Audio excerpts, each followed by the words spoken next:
Okay, we can come back together and we'll go ahead and move forward with the agenda. And we'll turn it over to Casey and Travis. Good morning. Thank you very much for your time. Good morning. I'd like to just go through a couple of slides. I promise not to take an hour. So a couple things that we have seen. I'll cover the big areas of where we are. We continue to pick up users. Those are the green boxes on this histogram. The blue boxes are another sort of telling story in that what we're finding is that we're not only picking up users, but we're also picking up the amount of time that they spend on the site. So this is a metric that goes to usability, it goes to stickiness. And so what you don't want to have is a bunch of users sign up but they never come back. And so what we find is that the blue histograms are really showing that people are spending more and more time on the site, which means from a development and design standpoint and a usability standpoint, it would appear that we are doing our job. Where are we in our traction and our sales pipeline? We actually have about $2 million in quotes actively out there. We are in various stages of those proposals in terms of where they are internally with their capital committees and their different processes they have for sales procurement. We have found that there are places that, whether it's hospital or payers, that they have their own little specific pain points, and what we've been able to determine is that each find their own way in terms of whether they're seeking out patient engagement or whether they're seeking out to actually reduce costs. One of the proposals that we have out, and we had made it just before the actual capital committee would vote on it, is a significant seven-figure contract. We're hoping that it closes before the end of the year, and if it does so, we would estimate that we would have to hire immediately 20 new people to work in Tech River to service that contract alone. We also have in one hospital, there's some new things that are happening in that environment, and depending upon whether they take options 1, 2, or 3, that we would probably need addition to the 20 jobs that I just talked about. We also have found that payers are resonating with the return on investment. We have another meeting that's coming up in New York City in 2 weeks or 10 days really, that is scheduled for 3 hours with their C-suite. And the point of it is that Obamacare really is putting pressure on the payers to be better stewards of the money that they're spending on the government to deliver care. From a consumer perspective, we have in the pipeline some national media stories that we're trying to get out in major magazines to talk about the value of being able to manage your own records as well as those of people that you care for. And so what we have is that we have a plan to release this by the end of the month. And this is the next release of CareSync that includes a gifting component. So now you'll be able to give CareSync to others. And so if you don't want to, in lieu of sending flowers for a person getting sick and so forth, now you can actually give a gift of health. And what we're trying to do is coordinate this with the national media campaigns that we're doing in hopes that we would gain significant users. In terms of raising additional capital, where are we and how are we going forward? As I said, that we have about $2 million in active out proposals, hoping certainly that those close before the end of the year. We're in due diligence with 2 firms in terms of VC and venture capital growth firms. When I say due diligence, that means that they have asked very specific questions, one of which we just got a 92-point request on Saturday for a meeting that we have all day Friday with CPAs and so forth. So my interpretation of that is that they wouldn't waste their time unless they were legitimately interested, and they certainly wouldn't be asking us to produce probably 150 hours worth of work over 92 points in 10 categories if they also weren't serious. So those are my slides for today's report. Thank you, Travis. Casey, were you also going to be doing your monthly report? You guys were sent the draw request on Thursday, I believe, so it's just if you have any questions, Mr. Samuels. You knew what I would. I knew, I'm ready. Okay, let me see here. Seems like in here somewhere that this quality assurance, the 10,768, was that done in Hardee County or out of Hardee County? Seems like somewhere in here, it's under these invoices that was not done in Hardee County. Is that correct? And I thought that's Travis what, can answer a little I bit thought more. the QA was gonna be done in Hardee County. There is QA done in Hardee County. There is staff members in Tech River office building that are specifically assigned to QA. But there's also QA personnel in their Wesley Chapel office that they work together. So Why would that be when we could do it here? I mean, because they do have their Wesley Chapel office is where were originally based out of. And then they've hired staff here, but they work together to form the same product. Well, it seems like to me the Hardee County people are capable of doing the QA, so why isn't all the QA done in Hardee County to give us those 4 more jobs? I mean, Yeah, I'll be able to tell you, in that line item is also project management, and so the managers, the people that in Hardee County report to are part of that line item. And so the person that, the manager of a QA, she has an MBA and has been doing healthcare QA for at least 10 years that I know of. So I agree with you in that we will continue to hire more jobs as we can down here as the skill sets permit. But in QA, we basically, our people just passed the 365-day mark last week. It takes a while to learn a system and to know how to break it and know how to record it and how to integrate with coders to fix it. And so, yes, more of the senior staff can continue to mentor and report to and guide the new ones. And I think we have either 4 or 5 QA here in Hardee County. All right, got 2 invoices here, 9962 and 9963. What's the difference in those 2 invoices? Are you putting the invoice number, or are you putting the? Yeah, it's the invoice number.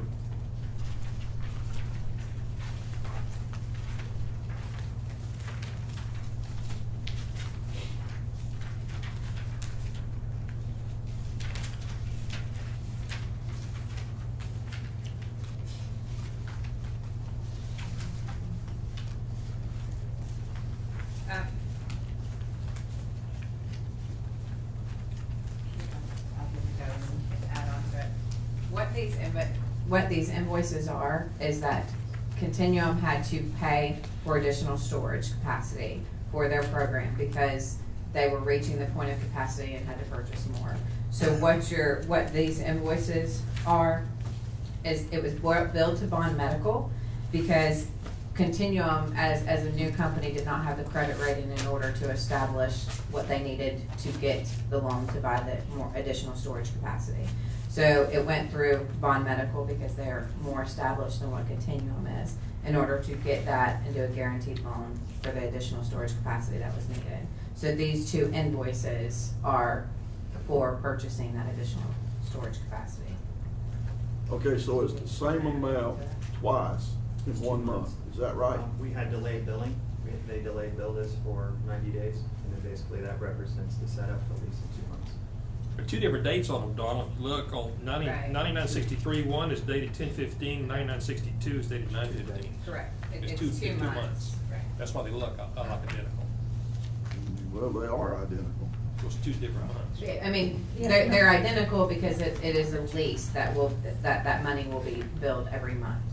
But that is 2 months. Like as I said, there's 2 different dates, one for September and one for October. Okay, I just want to bring some of the things I saw inside the building that I'd just like to bring out. That we paid a $51 tip at Pedro's Restaurant. I mean, I think that's really a good thing to do with the public's money. We paid Northport Grocery $49 for groceries. We paid the Hyatt Regency $1,863. The category was restaurant. 10-5 we paid $133 for a limo. So I just thought that, you know, we need to bring that out.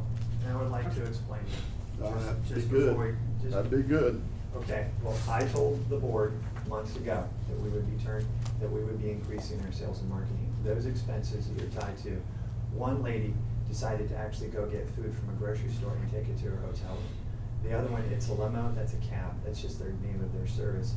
We had 3 people that stayed together and one who used points to get an extra room at Health 2.0.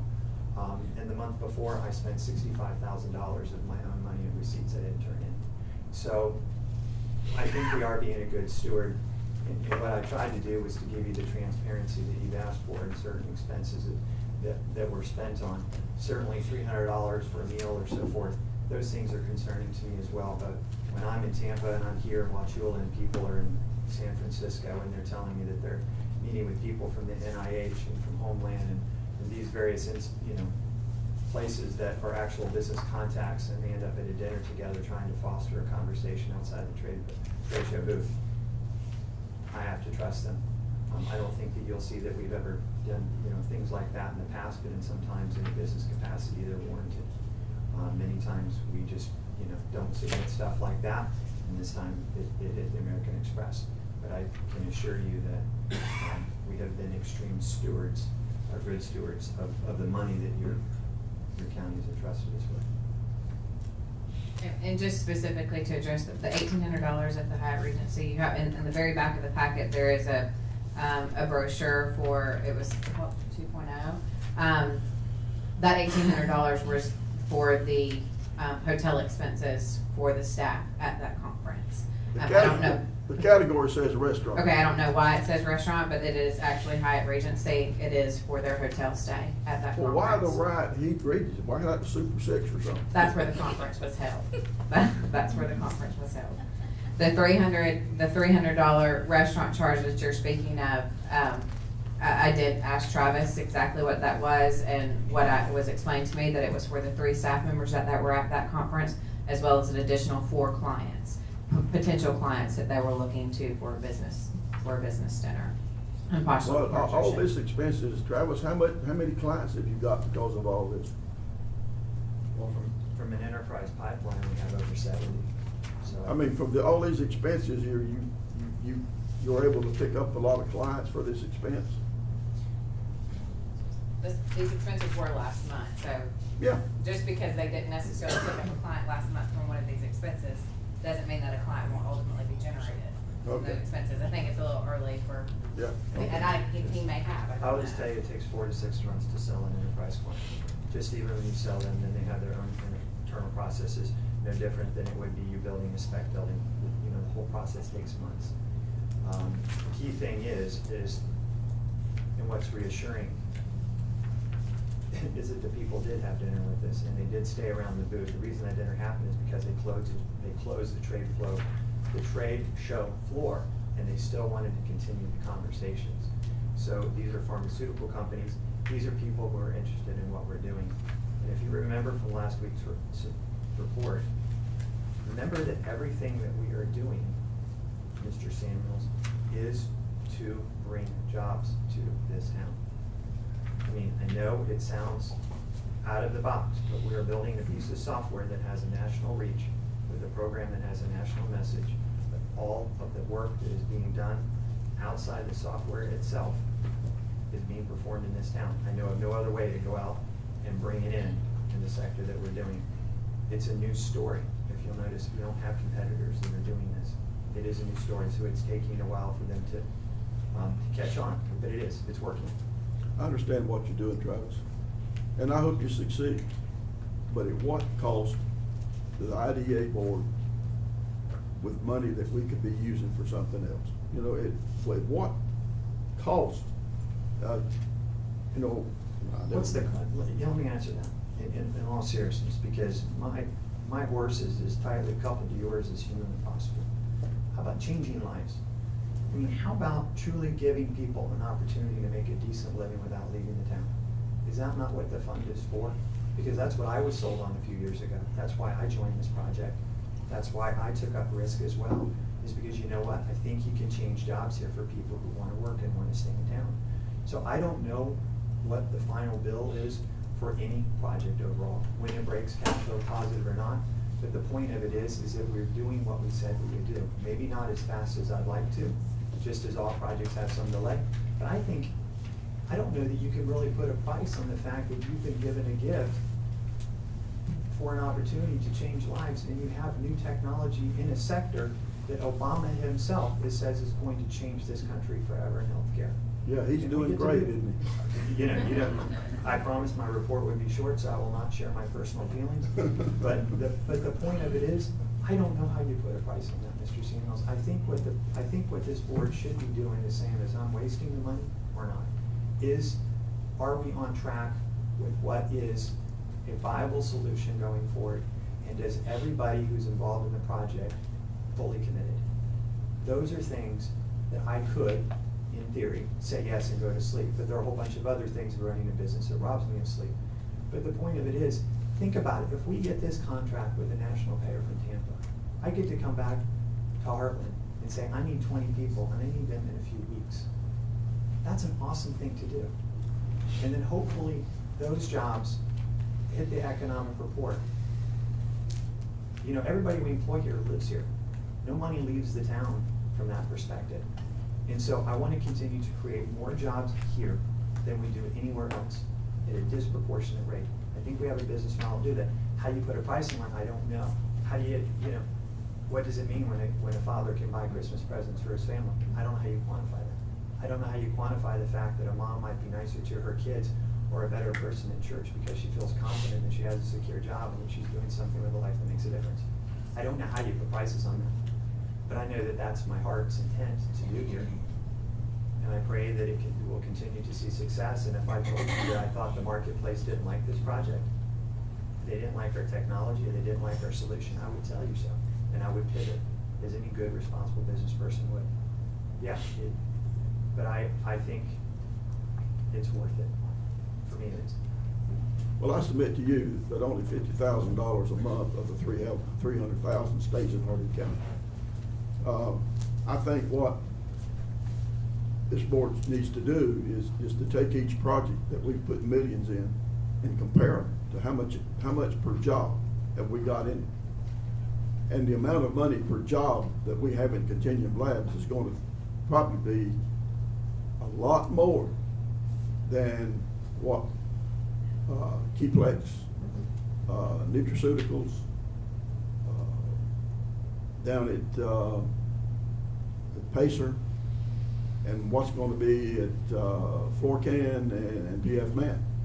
You know, and my concern is, how long are we going to continue to do this when this money could be put in other buildings? And you know, we've talked about this. No, I agree. It's we've talked philosophy. about this before. Oh, I completely agree, but I think that you're running a very good, diverse portfolio. You're putting some of your money in buildings and some other projects, and you have made a huge investment in healthcare technology. Very different than any other project that you mentioned that has, if I can remind you, has an upside potential that far exceeds any of those other companies in terms of the numbers of jobs in this town. Add them all together, and it's still more.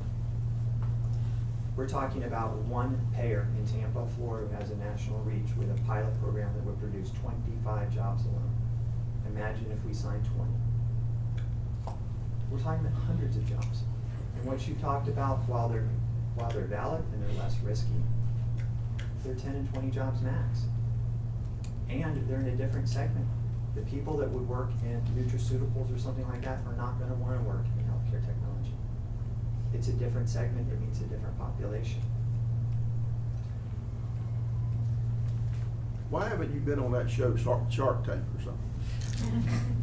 You know, it's funny, I met a guy actually on Monday at a thing I had to speak at. You would be amazed at the social advertising they do to actually help their story before they get there. You know, I don't know that Shark Tank would do well for healthcare. I think that there's, you know, I had somebody call me up yesterday who wanted to write a story on to us in a small publication called the Wall Street Journal. And he became a user. And I'd pull out my phone if I could find the email. He's like, In 48 hours, he said, my wife and I are sitting here dumbfounded that we got charts. He said, why doesn't the world know about this? If you do this, you could change the world.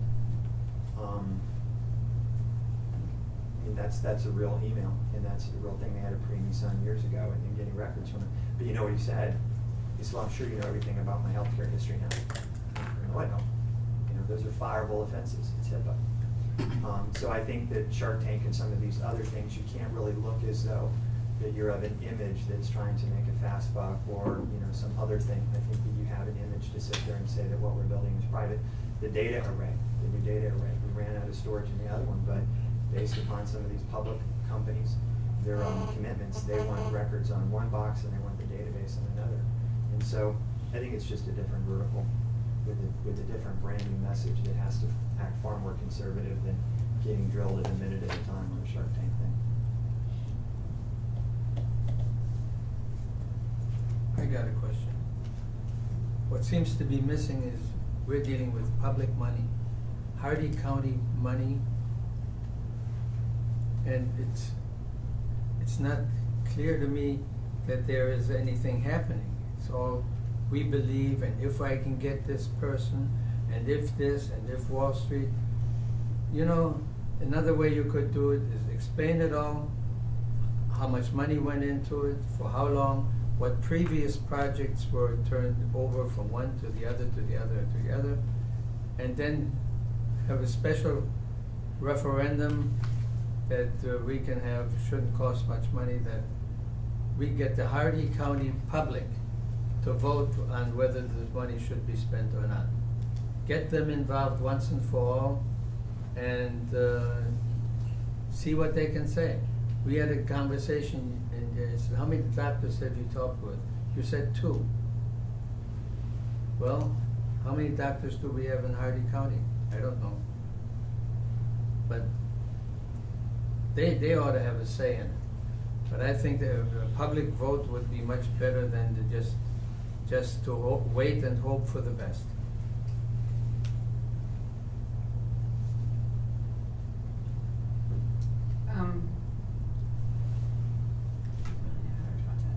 First off, I just want to remind you guys that this was a 3-year commitment and we are in year 3. So I think a lot of the discussions that are going on are discussions that were appropriate before the contract was signed, but we are in year 3. That's not to say that we shouldn't continue to question, we shouldn't continue to analyze, but we're kind of at the end of this game now. And I mean, to me, the Continuum project is different than any other investment that the IDA has made. The majority of the investments have been into buildings and recruiting a company, build me a building, I'll come here and I'll employ 20 people. That's great. Those jobs are important. They're a necessity, and it's created a lot. With the IDA has created a lot of jobs. The USF report showed that we didn't have before. Continuum is different because it was an initiative that the IDA took at that time to create jobs in a different sector that Hardy County has not been able to have before. It tied in with the broadband project, and it kind of made sense for us to move forward and do something to create those jobs. The people that are employed at Continuum were pretty much the majority of them were all working outside of their chosen field. And now we've given them the opportunity to work in that field. And Mr. Samuels, to your point, yeah, Qplex is a great company and Qplex is a necessity, and I hope that we continue to recruit companies like that.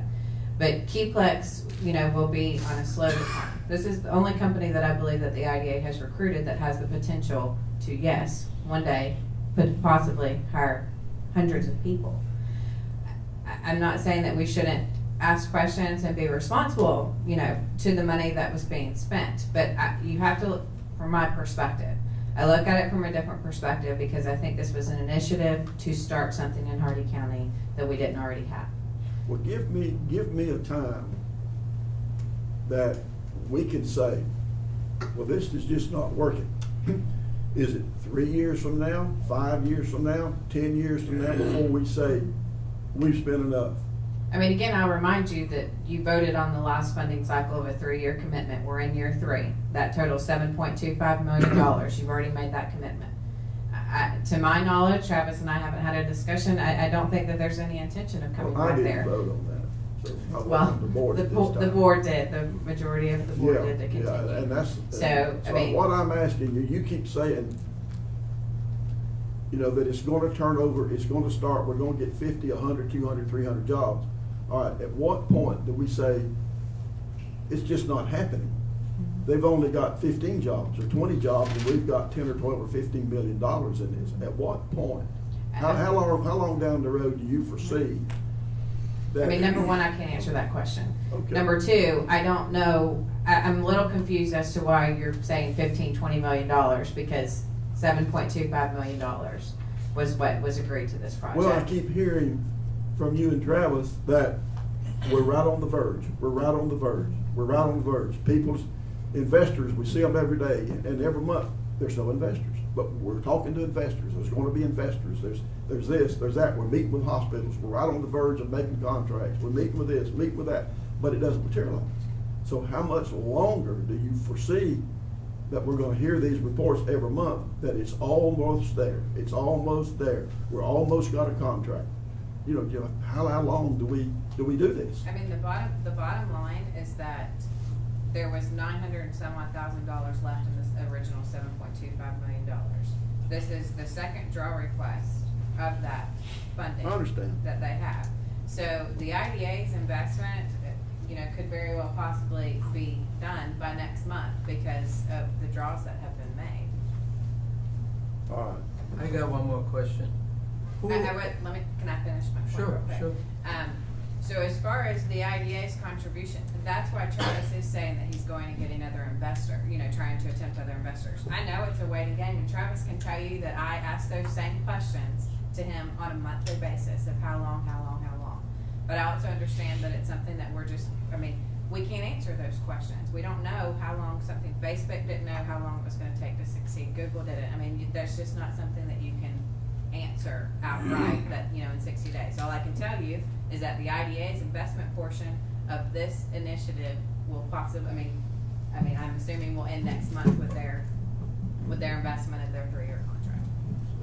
That's all I can tell you about that. Yes, now we're talking public money and private money, correct? And once that contract is being followed, shouldn't we know who is working for the company, all the names of the employees, and whatever position they are, and maybe even their salaries?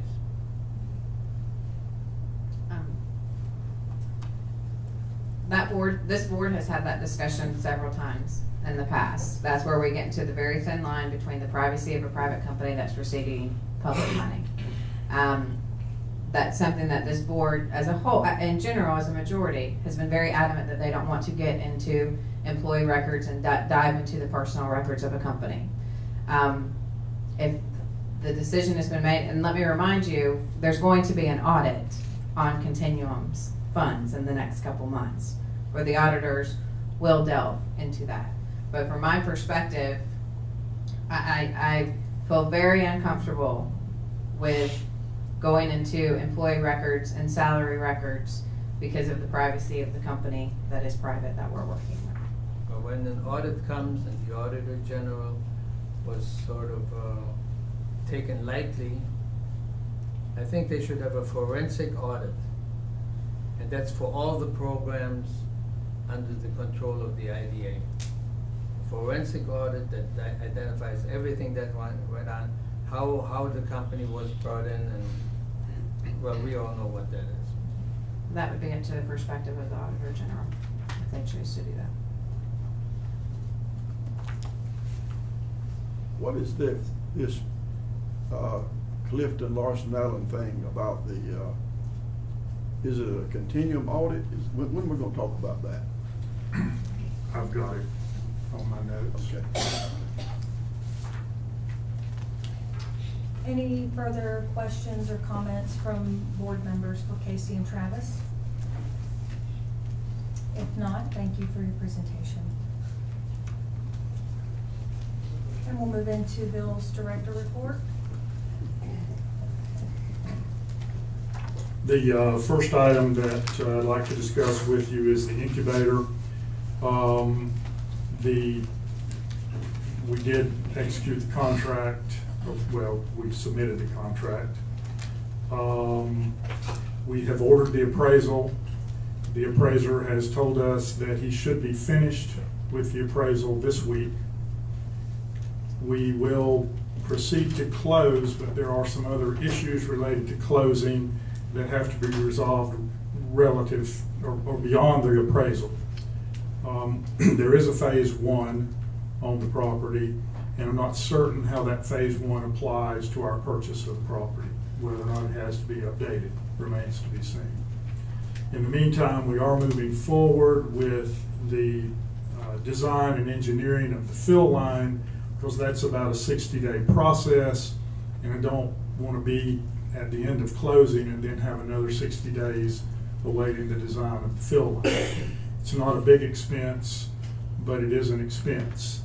Once the fill line is designed, we will do a request for proposal for various entities to bid on the aspects of building or constructing the fill line. There are some other modifications that will be necessary in the building, and we are attempting to procure architectural services so that whoever has that contract will be available to us as we make other modifications as we move down the line.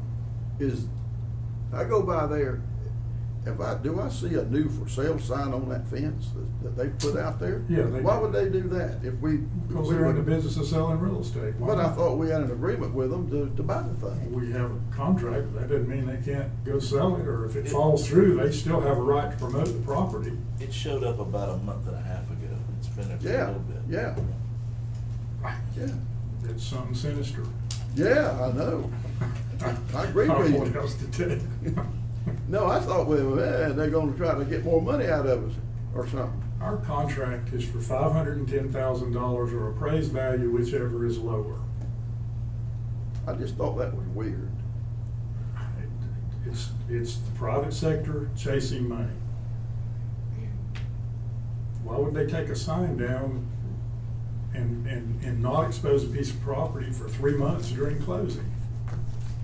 I wouldn't do it if I was. Well, why hadn't they done it 2 years ago, 3 years ago? Why did they put it up, just all of a sudden, they just stick that new sign up there? I think it's because the bank's costs them money. assets, that this property is owned by a bank that assumed the assets of a collapsed bank under the purview of the FDIC.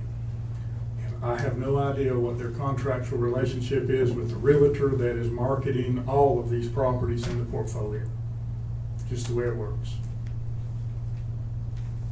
I can call them if you'd like, and I can ask them to put a black garbage bag over it or something. No, I figured you'd know, man. I don't know. It hasn't I concerned me. figured there wasn't nothing you didn't know. Thank you. You're welcome. Where are we? Any other questions on the incubator? Okay, JDC phosphates. I toured it last week, and I kind of hesitate to talk about this project because there's things really that I don't understand from a chemistry or chemical engineer standpoint.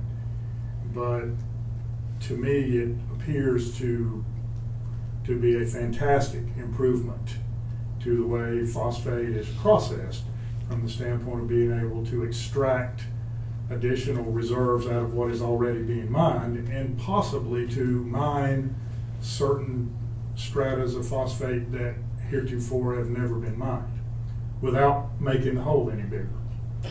So they, as of last Tuesday, were to start the plant today. I've been listening for a big explosion. I haven't heard one. So You hear the first one? I saw the first one from 17. Well, they have done something really neat up there from my perspective. Whether it works or not remains to be seen. I don't want to create any awkward situation here, but if you recall, in the CF agreement, we did, or the BOCC did ask that CF would continue to support the project. And I'm not certain what will happen with the takeover or purchase of CF by Mosaic, but I presume those things will continue to be dealt with as is. I have no idea how that works. We, of course, have made a commitment for $200,000 to study the uses for the aggregate that will be produced out of the plant, and all of that will continue to remain on track. So I hope at some point everyone will have an opportunity to tour the facility, and hopefully it will work out really well for the industry. PF Man, I spoke with Space Florida last Monday. They apologized to me for not having the execution of the paperwork relative to the equipment. They assured me it would be done in a very timely fashion. I do not know if they have consummated that yet, but PF Man assures me that they have made secondary arrangements for the equipment, and they expect to be receiving equipment between now and the first week in December. If there are any changes with that, I'll be more than happy to. I'll send an email or a notice to everyone on what is going on with it. Sean did tell me that don't quote me on this, but I believe he told me that they had made 18 hires that will be working in the company by the end of January. I have asked him, I asked him over the weekend to send me an email verifying that. I don't have it, but when he does send me that email, I'll verify it for you. Do you know if they went through the workforce or not, or just high-tech people? That I have no idea. Okay. I really don't. Again, it's back to, I guess, a philosophy. PF Man is leasing a building from us, and we have given them some advantages by delaying leases, etc., and have a performance-based note that gives them a chance to purchase the building with the job creation. But I don't know philosophically how deep we can go into the management of their business. Those are things that I suppose each of you as individuals have to decide, and then the board collectively has to make decisions. Well, what do you talk about? I'm just, you talk about the workforce question? Well, I can't force them to go through workforce. No, I can that's encourage right. them. I agree. That's what we need to do, is encourage them. We can't force them. No, never said that. Okay, I'm sorry, I just misunderstood you. Wasn't certain where you were going with it. Rapid Systems. No. I've been waiting very quietly with PF Man here, please. I had a records request into your office, and I was told it was provided to me, and it was, I've been working on it very, very hard. And how many people here have not listened to the Skype call of November 13th, the whole thing? You had a copy, Everest had a copy, the whole thing. Anybody that didn't listen to it? Because that's the basis of when I was asked to prepare for it by your office. And all material, I have the document with me, so I can get to that. Anyhow, PF Man stated that he had a Chinese partner and buyer on the original Skype call. First question comes to my mind: does the State Department have to approve dealing with the Chinese on this product? That's just a thought. Then he stated that he had investors in England. So far we don't know where in England his team of developers are. He told us it was a secret. He couldn't talk about it for their safety reasons.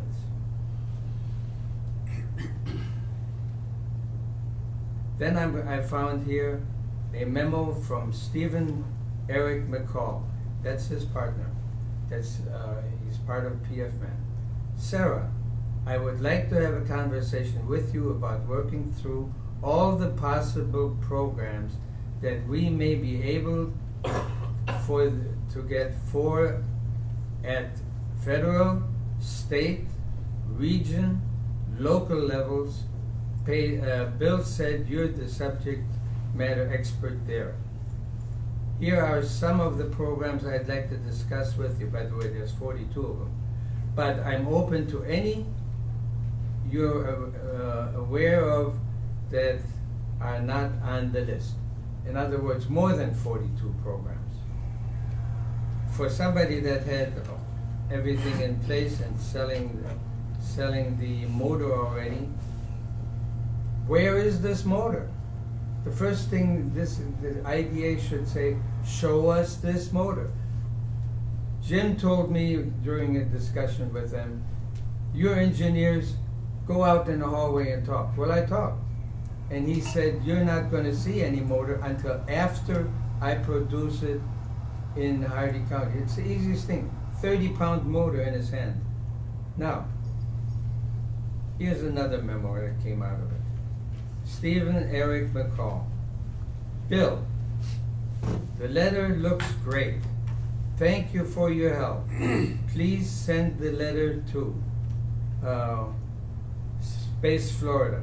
I asked for the letter to be produced, had it signed, walked into the office, still no letter. Please let us know when it goes out so we can set our follow-up clocks. And Randy will follow up with Space Florida. Now, who's Randy? Is this Randy? I don't know. Randy ran his campaign in Highlands County as a Republican candidate, or maybe for re-election, for the Florida House. He is a partner of P.F. Mann in P.F. Mann business. He ran his campaign out of 9 Crosley Lane, Sebring, Florida, which is the airport, which is one of Sean Oken's companies. So not only does he work out of the company, ran his campaign out of the company, but he's part of P.F. Mann.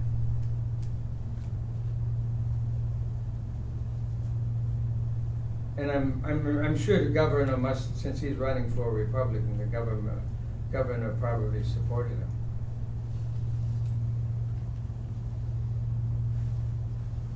The other thing to remember is that P.F. Mann never registered to be part of Hardy County with the state until August 2013. Now, Sarah went in front of the commissioners on January 17th to vie for or ask approval, which she got from the whole board, unanimous decision for Brownfield Redevelopment Act benefits. We're doing all this for somebody that wasn't even in the county, registered in the county yet. By the way, the product that we're talking about, pollution and fuel consumption, I mentioned at the beginning. The above represents yet another factor. The Wankel engine, confirmed by Veronica Hurst, is not green at all. In fact, its level of pollution are so high that it is very hard to meet. For instance, U.S. emission regulations. Also, in general, Wankel engines consume more fuel than regular piston engines. Okay, I won't go on. Jim C. immediately during the Skype call registered, recognized when he stated, oh, that's the old Wankel engine. And that was in a Mazda, correct? Mazda had a Wankel engine that I'm aware of. Yes, and you made that statement. I had one 25 years ago. I know it was a... I'm sure it's been a little more innovative changes from No, 25 years ago. Horst, I'm not sure where you're going. You're not with all sure of where this, I'm but going? Seems like we kind of cover the same things at each month's meeting, and we've discussed that we have already approved. Okay, let me sum it up. Just one moment. Okay. We've already approved and moved forward with what we're doing with this company. And I think for us to spend time at every meeting debating the same issues is really a waste of everyone's time at this point. Okay, I'll summarize. I was told by Sarah and Christie, 2 different days, the company has never been vetted, there is no business plan. They each told me that when I was face-to-face in the office. So if you want to go ahead and just say, oh, that's fine, we don't need to vet them, we don't need to discuss it, it's your ball of wax. And going back to the Skype meeting, Vanessa Hernandez made a motion to give him the money. Russ Melody seconded the motion to give him the money. So we're giving all this money to a company that has not been vetted. I'm finished. We're actually building a building with performance criteria. for the Based on what? company. When you So- voted for this, So what we're did you- not giving the company any money. We have performance criteria built into the contract.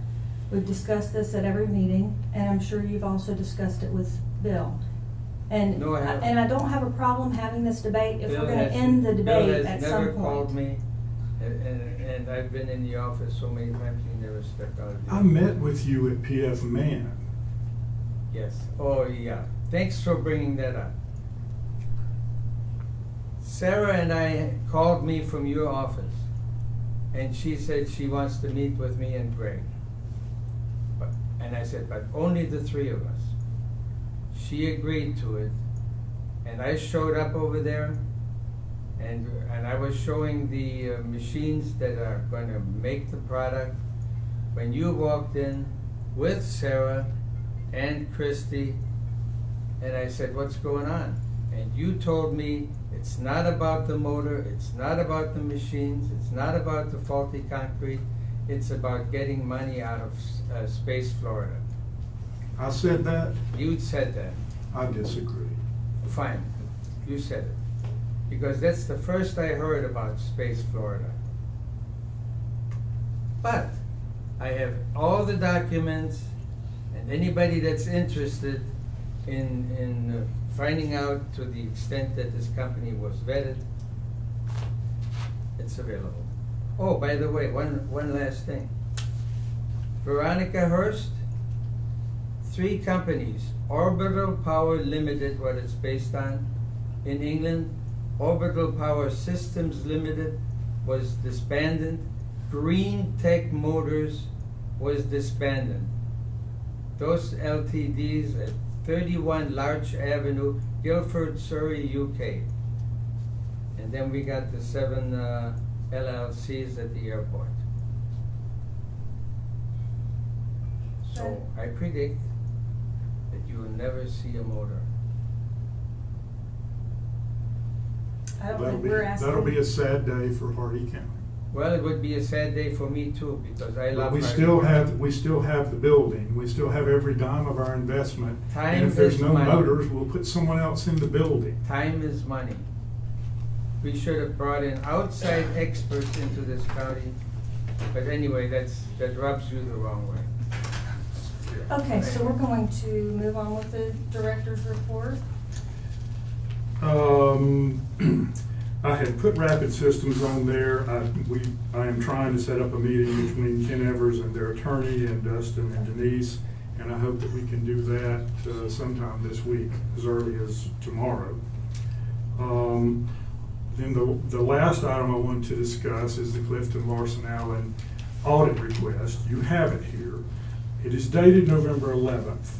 I'm not going to ask for approval, but I'm giving it to you in plenty of advanced time. And if you want to amend or change this recommended audit procedure, then I need some input from you prior to the next time we meet. So.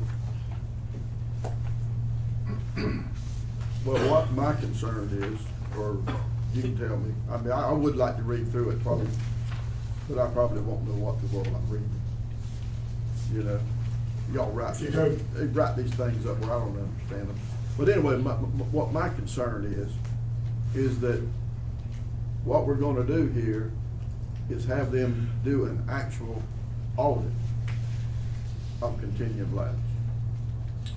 Unlike the audit that they did for Rapid Systems, which really wasn't an audit. I mean, I really would rather not run into that again, where we engage them to do an audit, but they don't do an audit, and we call it an audit. That's my concern.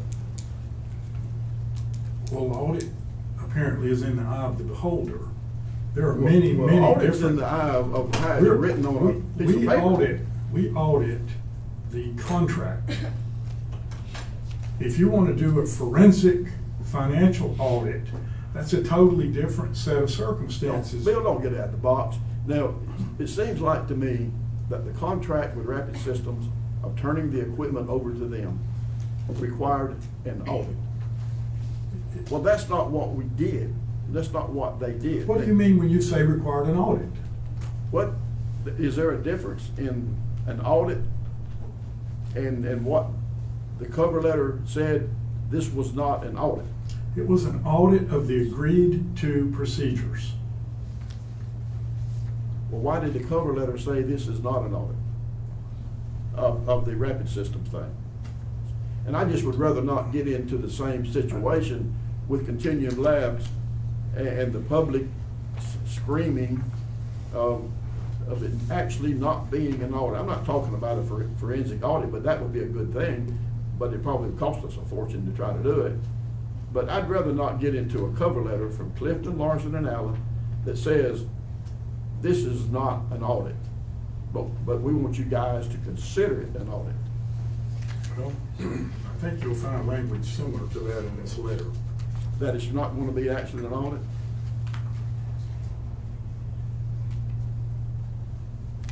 That's what I'm concerned about, Bill. But what do you mean, when you say you want to order an audit, what do you want?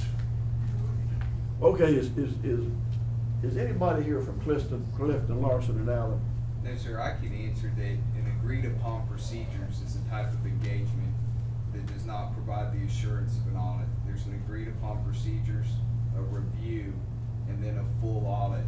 The procedures and the things Clifton, Larson, Allen would be doing in each of those things would be different. So they would be three different types of engagements. The agreed upon procedures you had done is a type of engagement that is not an audit. Well, that's what I want to know. Where's Ken? Ken, did our contract of turning over our part of broadband to them require an audit or just an understanding? I don't recall, Donald. I Okay. haven't looked at that contract, but following up with his comments, what Bill's giving you the opportunity to do by putting this in your hands today and giving you basically a month to review it would be to comment up front. What I think the accountant is telling you is that you have the opportunity to agree, that's what it's called, an agreed upon procedure. You agree up front what procedure they will do, and then that's what they agree to do in the writing when it's signed. So Bill's giving you a month lead time to review it, come back at the next meeting and say, this needs to be deeper, I don't like it, I'm gonna look at this, I'm gonna look at that, and then that becomes part of the agreed upon procedure. Okay, where in here does it give me a choice? Does it have like, okay, number 1, number 2, or number 3? You pick your. I've not you pick seen the door. document. You're Okay. Attachment A describes the deliverables that Clifton, Larson, Allen will be evaluating from the contract. Well, But- I but- can be easily fooled. But- So I'd like to have like number 1, an audit, number 2, half of an audit, number 3, an expression of an audit. Give me a choice instead of writing all this stuff down, because I can be fooled. Well, remember, Donald, if you're audited, for instance, by the Internal Revenue Service, they're gonna turn everything upside down from, what you spent, where you spent it, and what have you. The purpose of whatever this procedure is, whatever you choose to call it, is to confirm compliance and performance under the agreement. Did they do what they were supposed to do under the agreement? That's really the question at the end of the day. And so you're given an opportunity up front, I believe, in the agreed upon procedures to identify what specific questions are to be and what specific procedures are to be performed to answer that question. Did they do what they were supposed to do? Well, I think that there is a different amount of money that we're gonna pay for whatever they do. Now, if we ask for an audit, they're gonna ask for so much money. If they ask for something that's really not an audit, but we're gonna call it an audit, that'll be cheaper to do. So there's gotta be something in there that we're not getting for that money than we are for an extra 5,000 or whatever for a real audit. Now, forensic audit, yeah, you're gonna probably pay 4 or 5 times as much. So there's got to be a reason for the language and the amount of money that they're gonna ask for what we're getting for the money. It's like if I go down there and buy a new car and I buy an SE, it's gonna cost me more than an S, right? All right, I'm getting more car for the amount of money. So it's the same thing in here. I'm gonna get more of an audit for an audit than I am for just whatever he said the thing A was. full-blown, take the Rapid contract, for instance. A full-blown audit of Rapid Systems would include all of their finances, inclusive of their other operations in Hillsborough County that have nothing to do with RD, have nothing to do with IDA money, and you would basically turn their books upside down and dig and look and find anything in the world you could. That was not the purpose of that prior agreed upon procedure. It was to determine whether or not they had met their requirement, and that was to put $2 million worth of their own money into the project. So they examine what they feel they need to examine to confirm that in fact happened. That was their obligation under the agreement, was to make that level of contribution, and Clifton Larson Allen did what they felt necessary to confirm that. Same thing here. This is not about going into, the way I look at it, is not about turning Continuum's books upside down for everything they've done or not done that has nothing to do with us. For instance, Travis at one time said there was a contract with a university or Air Force or someone to do things. That's not IDA money. It's not. The purpose of the agreed upon procedure would be to determine compliance with their grant award agreement. 75% of the money from us, Continuum Labs, goes out of this county to them. Now, that portion of the money that goes out of this county should be part of this audit. I think. Now, getting into the things that you talked about, if the money was not used in there, then yeah, you're right. But any money that leaves this county for Hillsborough or Pasco County should definitely be part of this audit. No, and I really think that this discussion is better had next month. I think Okay. Bill's point in putting this in your hands was to give you the time, the lead time, Okay. to read it. Okay. And then this discussion comes up at next month's meeting when you direct him to either sign it as presented by Clifton Larson Allen or amend it or what have you, and everyone can have the discussion after having had the chance to read it and ask the questions they need to ask. See, that's gonna give him a month to find language to trick me. Well, I think, Donald, they're trying to get this stuff in your hands faster because that's what you guys have requested instead of throwing it in the agenda. He knows that I get older every month, Ken, Um, and you're gonna take advantage of a senior citizen. So, in this instance, he's giving you a 1 month lead. You're growing All old right. 1 month at a time, I'm growing old 3 months at a time. And I'm trying to help that. I agree. All right, Doing a good okay, job. all right. Thank you, Bill. All right, I'm ready to move. All right. Sarah?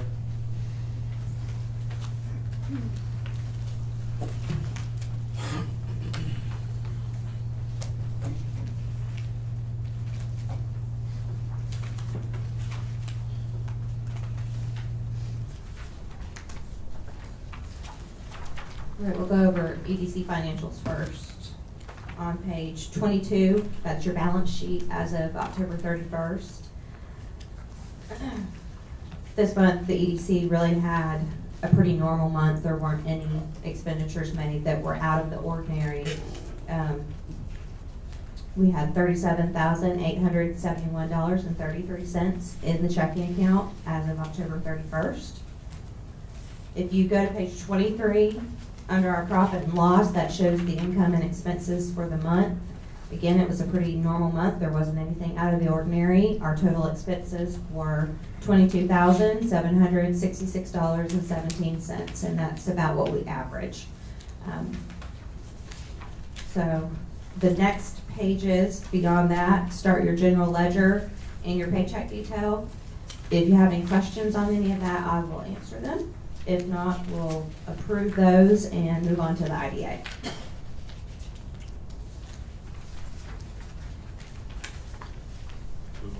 Any questions? What are you looking at me It's your beauty. for? You like my haircut?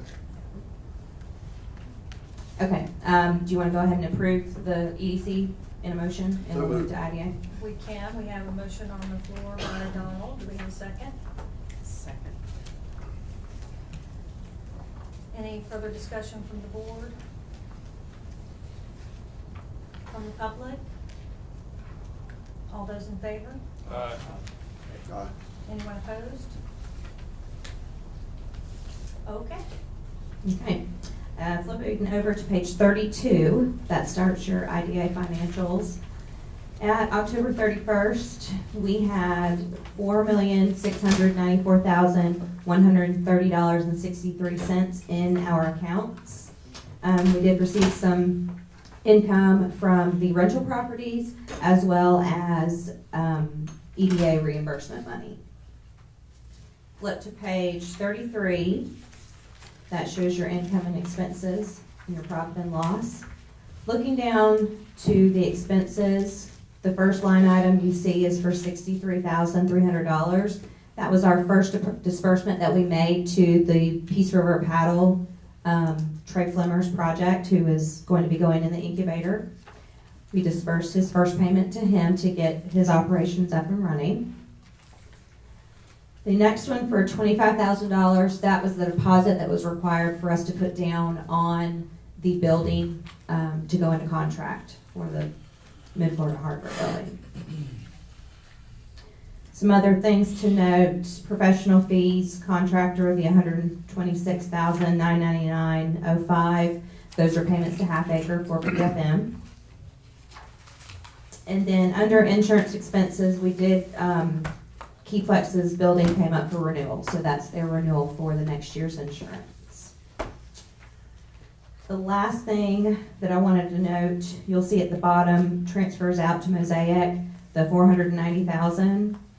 That is when we cut a check from Mosaic to put in to the Mosaic disbursement account so that we can cut checks out of things coming out of special revenue.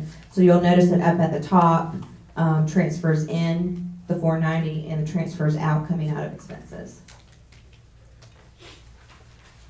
And then the next page starts the general ledger, so I'll answer questions. Probably another memory lapse for me. But I see in here where we're paying two lawn companies, a Cut Above and Reading Lawn. Okay, I only remember us doing a vote to pick Reading Lawn.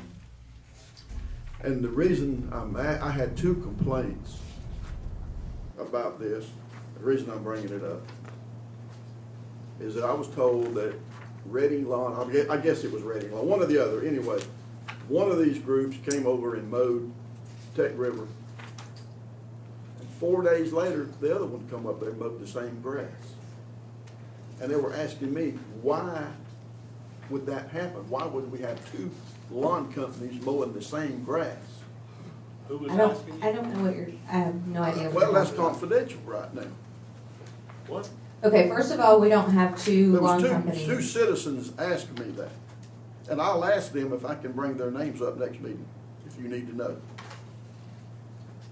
I mean, we can ask Continuum Labs and the other ones. Well, one of them's mowing for nothing. Who I was they- about to say, Oh, I mean, no, if no, there are no, two no, people no, no, they're mowing- not, because the checks are in here. No. The paying them are in here. Where is it? Okay. All right, just give me Page time. 37? 34. 34, 34. Okay, there, it's in there. Would you like me to, Yeah, I'm just Explain it. curious, you know, they Okay. asked me to bring this up, so that's what I'm doing. we have one company under contract to mow the Commerce Park and Tech River. It went out for bid this year, it was up for bid. Reading Landscape has had the contract the previous 2 years. He rebid along with a couple other companies. Reading lost the contract this year. It went to Sean Kelleher, which is a cut above. Okay, So, a cut above started their contract in August of this year to take over of the caretaking. In the contract with both Reading and a cut above, it's always been that we ask them to bid out mulching twice a year at the Commerce Park, to be done 2 times throughout the year of their contract. Reading Lawn mulched for the second time of their contract at the very end of the contract, basically, so at the end of July. Well, we recognize that over this next year, we're probably not going to have to mulch twice since it was done in July of this year. It's not going to be necessary to mulch an additional 2 times. So, with Sean Kelleher and Wesley Redding working together, we said, okay, Sean, we will take off one of the mowings on your contract, and we'll only obligate you to mow, or not mow, mulch 1 time. We will pay Wesley for the second mulching that was done and reduce the price off of your existing contract. So Sean Kelleher will only be responsible for 1 mowing, and then we'll pick it back up in a normal fashion. One mulching. Mulching the next year. So that's why there is an additional check for Reading. But there are not multiple companies mowing, and if there are, then one of them's doing it for free, because we're only paying 1 mowing bill per month. I'll try to remember all So. that. Okay, thank you. Any other questions?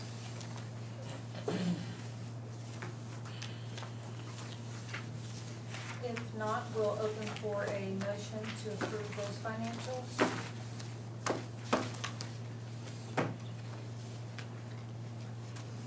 I'll do it. Second. Any further discussion from the board? Any public comment? All those in favor? Anyone opposed? Okay, now we will move on into announcements, other business, and public comment. Do we have any other business or announcements from board members? Yes, sir. I've got a curious question to Mr. Lambert. Is action being taken down at Dunkin' Donuts? Appears to be. Okay, well, I figured you'd know. Why? Well, usually they confide in you, things like that, but it's like there's a new sign up there and they got a garbage thing down there. Are they fixing to open up? Got a big sign on the front door Looks that says now way. hiring. Yeah, that's what I'm saying. Well, he ought to know, EDO. I don't know. You ought to sniff it out, man. Why? That's what you do, economic development. Actually, I spoke to the project manager at the building. Look at that, one now we day, have, and she has to tell us. I did inform Bill that I talked to the project manager. They aren't in need of any assistance from the EDO, and they did compliment the city of Wauchula on how they have been handling them through the process, and they're getting ready to hopefully open before the end of the year. All right. And I will make a comment unless the board changes. I do not necessarily see the value in chasing retailing. I didn't say go down there and offer them $1 million. I just asked you what the deal was. If they were, No, my point is that they don't put more marbles in our bucket. They dilute the same marbles that we already have. We have to grow the economic base in order for each of them to thrive.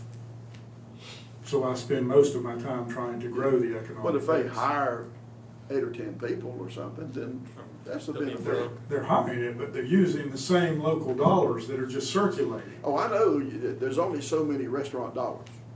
I agree with that. So when you add another one, you dilute, unless you change the economic base, you dilute the effectiveness of those dollars that are Well, already there. we're doing that with building all these buildings and all the employees that Continuum's gonna hire in the next year. There'll be money coming in to them go to the restaurant. That's the right That is our attitude. goal. All right, thank you. Madam Chair, I have something. Yes. And Bill touched on it briefly a while ago. He and I discussed several months ago the state of the audiovisual system in this room, which is not good. I feel like we risk life and limb even walking around here during these meetings. Like I said, we discussed it some months ago, and it was some discussion on the BOCC back at budget time that these were some things that we may ought to talk about and maybe work out some kind of a cooperative effort between the IDA and BOCC to upgrade the systems in this room to help with recording and streaming and audio and everything. And the conversation actually went as far as the possibility of expanding the dais to accommodate the size of this board, so that everything would be, you wouldn't have to drag it out in the middle of the room. Everyone would have a seat in the right place. And anyway, what I would like is, and it doesn't require a vote or anything, but if it's okay with the board, I'd like for Bill and apparently I've thrust myself in the middle of it now, so I'll be in the middle of it. And Lex, and then probably Danny Weeks, get everybody in a room, and we'll kind of hash it out and make some recommendations and come back with some thoughts on some direction to go, and kind of get the ball rolling on this. Mike, would the clerk or court have to be involved in that? The clerk would have to, yes, absolutely, the clerk, because the streaming end of the equation is the clerks. So if there's a monetary value, or monetary to be paid, we need to consider paying that for them if she's willing to do it. Right, that is actually, I spoke to Lex about that last week, and yes, the clerk needs to be in on the conversation. Okay. So, yes. If that's okay with everyone, we'll kind of get the ball rolling and bring back some options. That's my opinion. I wish we'd do that, because we need to do that. Okay. Are we also gonna include, I believe the EDA uses the same? Yes, yeah, yes. I mean, everyone, this is by far the biggest board in number of people. So, and if you're gonna accommodate the size of this board, then if you'd have room for this one, you'd have room for others. PNC, EDA, everyone would benefit from it, and we can get something happening. There's been a number of complaints, I know, in reading emails and whatnot, on the quality of recordings and both audio and visual, and I think it would help a lot for the public to be able to get some quality recordings out here. If you get too good at cameras, we're gonna have a makeup room. Well, we could do HD. How would you like that? So anyway, if that's okay with everyone, we'll get things going. Again, I don't know that anyone's ever made this observation, but part of the problem in streaming from where we sit is these cameras are fixed, and they don't necessarily focus on where we sit here. So we have to have a dais that will accommodate everyone, and a camera system that accommodates it for that to work. Yeah, and ever who's at the podium too. Right. Right. Or making presentations. Yes. At the altar. We need to get a kneel bend where they kneel, in front of you, of course. And a guillotine? And a guillotine. Okay, any other business from board members? Any other business from board members before we completely lose control? You laughing. If not, we'll open up for public comment. Any public comment? Yes, Mr. Cole?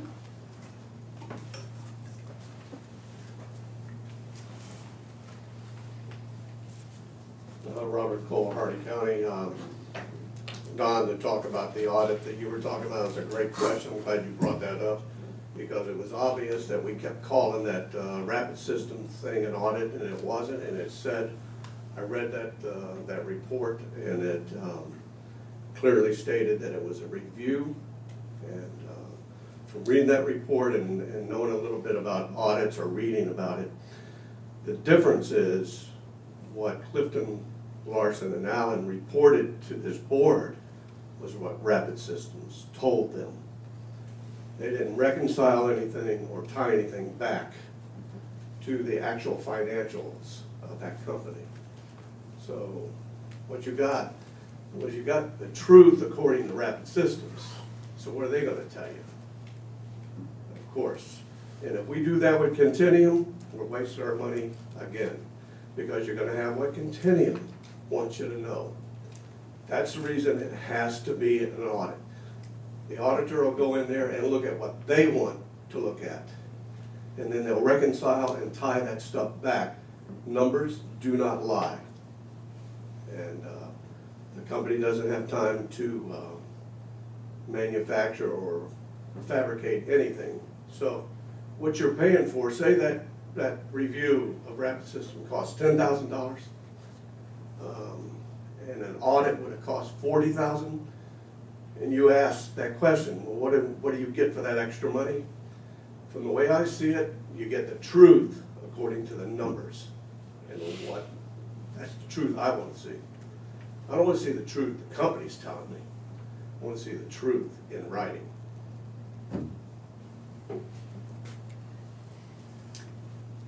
Just to address your comment, Mr. Cole, I think that there were actually a percentage of things in that review process that were verified with their financials. So while they did not do a complete audit of everything in their financials, there was random sampling that they conducted to verify things that were reported in the review process. They didn't get to look at anything they wanted to. The start of that audit or that review was a full page of denials and alibis exonerating the auditor or the accounting company from anything that's in that report. Why'd they put that in there? You don't have that in an audit. And Continuum, I keep hearing, oh, it's a private company. Looks like to me it's a private company that is funded 100% with $7.25 million of our money. There's been no proof that any outside money is in that company. It looks like to me it's 100% public company. Us. It belongs to us. It should be audited. They haven't hired one person. There's not been one job created with that company. We're paying employees to work over in that building. They haven't created a job. We have, with our money. That should be audited, not reviewed. Thank you for your comments, Mr. Cole. Yes. Denise Hamilton, Rapid Systems. I'm the Chief Financial Officer of Rapid Systems, and I'm the one that they actually did what is not an audit, but was a closeout report, which was what was demanded in the contract. And although it wasn't officially an audit, they did come into my office. They did review documents as little as $30 invoices for electricity. They did go through employee records and make sure that people were actually hired that lived in Hardee County. They went through all of the invoices that we submitted to Hardee County for the IDA that actually paid for the $2 million worth of equipment. They went through check stubs. They went through my vendor invoices. They did go through everything, although it wasn't not an official $50,000 audit. It was a review, it was a closeout report, and it was what was commanded in the contract. And I would be happy to answer any questions in regards to that, because I was there. And I was the one that turned over all those invoices, and Clifton Larson was in my office for a month and a half. Thank you for your comments, Ms. Hamilton. Before she takes her seat, any questions from the board members? Thank you for your comments. Thank you. Any other public comment?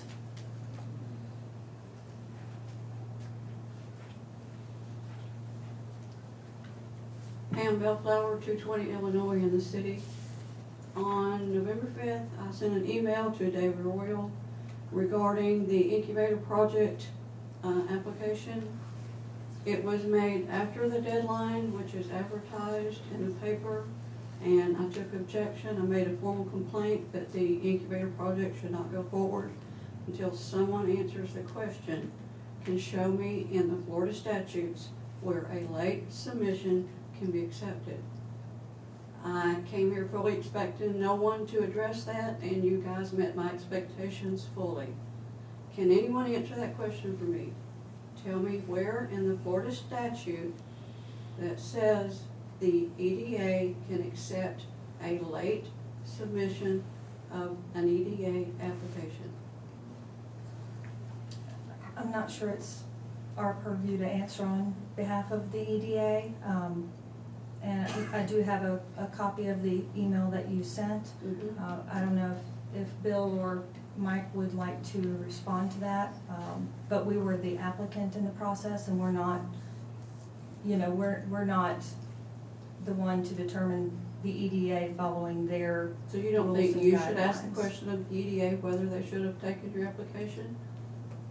I would like to, my understanding, yes, there was, the EDA is I'm gonna ask Ken to run up here and stop me if I go off in a direction I shouldn't. The EDA is governed by statute, no doubt. I read your complaint, and I went back and read the statute.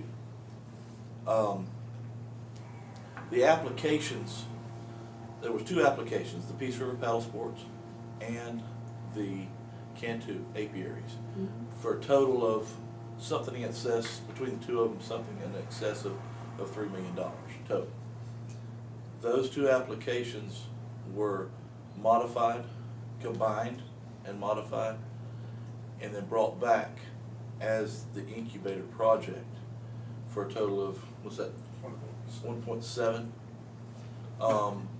And while it's true that that application did not come in at the time, it was that was a combination of two existing applications, and I didn't read anything in the statute that necessarily prohibits that type of combination. It might be for a better legal mind to expound on that a little better. If Ken would like to, I'd like to hear what his, but that's my take on it, because I did go back after reading what you wrote. I did go back and read it myself.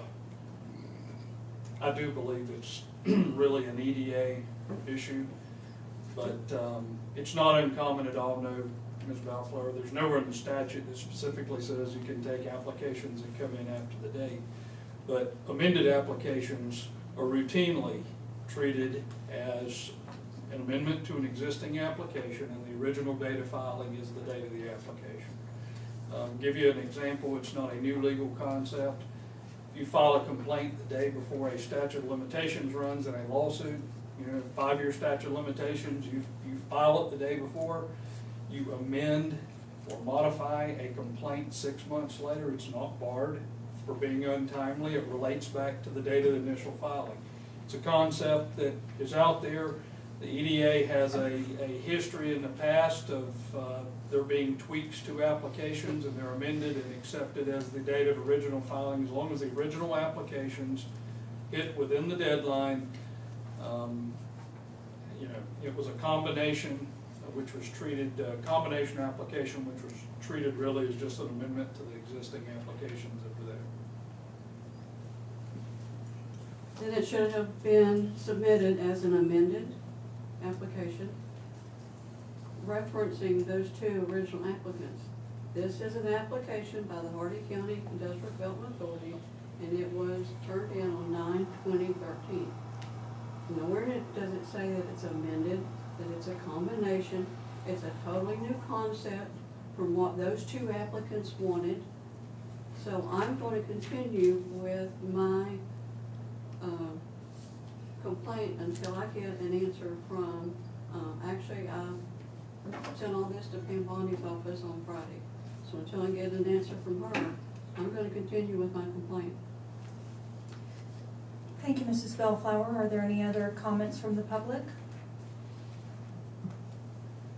If not, we'll open for a motion to adjourn. So moved. And do we have a second? Second. All those in favor? Anyone else is welcome to stay Man, I down. tell you, you're hungry.